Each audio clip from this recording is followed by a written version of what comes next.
Unfortunately, everyone does not have the same career opportunities. In some cases, people even have opportunities restricted from them. What types of discrimination might someone face in trying to get a job? What if they were disabled? Could they still be successful in their chosen occupation?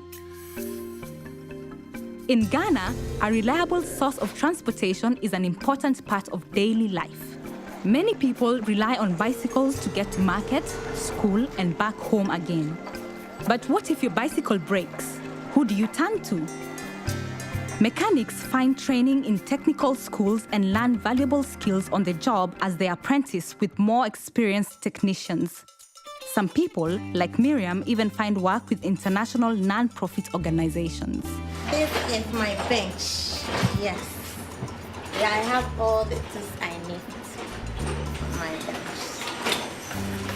The first day, there was one young woman named Miriam Odoro that came up to me and said, "David, I want to learn how to fix bikes."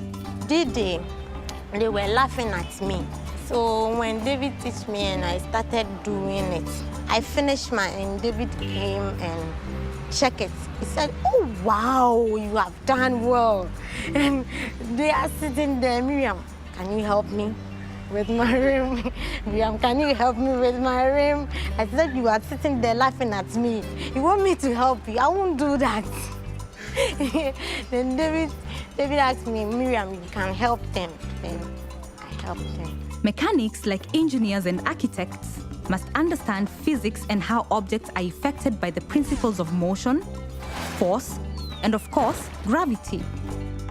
Each part of a bike is important to how it functions. A little problem can quickly become a big problem if one part is off by even a few millimeters. Miriam takes careful measurements to ensure that every wheel is perfectly straight or true, as they say in the bike shop. But becoming a mechanic was not easy for Miriam. As a child, she suffered from an accident that paralyzed part of her legs. I was a kid. I had a dream that a dog bites me. Then my mom told me, I start shouting, "Dog has bites my leg." The next day, I can't even stand on my feet and paralyzed. People with disabilities are often treated differently.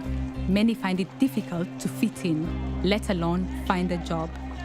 I found it very difficult to get even school for her. Because at the normal or at the regular school, they didn't want to mingle up with people with crutches. When I was I find life difficult, and at that time, I don't want to come out. I don't want much people. I don't want people to see me working. Even though life was difficult, Miriam was not discouraged. She loved working with her hands and studied hard to give herself the advantage of a sharp mind. And sometimes there are men sitting there just watching as Miriam is repairing their wheel, something that they can't do themselves.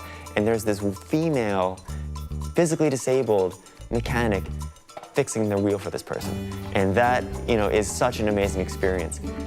She sees herself as now representing other physically disabled people who were in her position before without work, and in a position now to advocate for them and, for recognition of the enormous amount of unemployed physically disabled people in Ghana. She wants to explore. She's she's adventurous. When she wants to do something, I will even try to discourage her, but she will have the courage to pursue. It makes me happy and it helps me to achieve something. And I feel proud.